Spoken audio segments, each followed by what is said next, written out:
This chapter will review several key areas of Catholic thought that can offer basic principles of healthcare justice.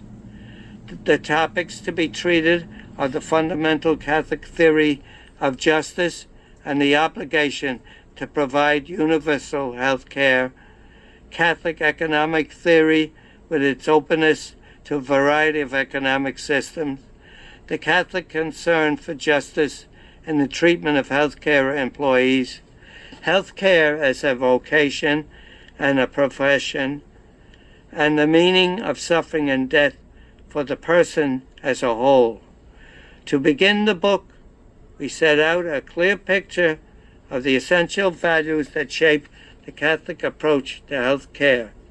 We will then be in a good position to assess the three contemporary healthcare developments that were mentioned in the introduction.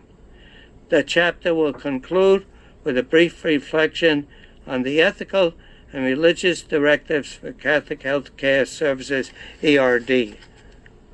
Universal health care as an obligation of justice.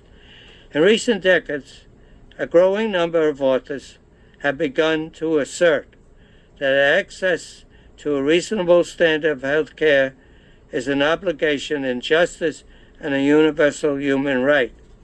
Such an assertion was not found so frequently in the past.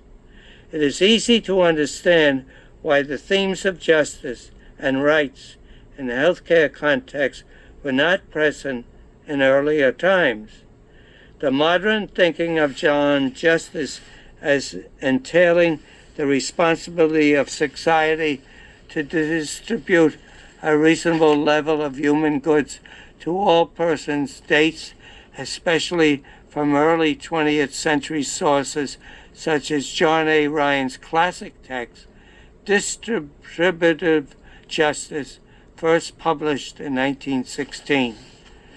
The modern thinking about human rights as including obligation to provide all persons with certain basic goods began only slightly earlier, with the critiques raised by Marxism and with the publication of late 19th century works such as Pope Leo XIII's encyclical Rerum Novarum.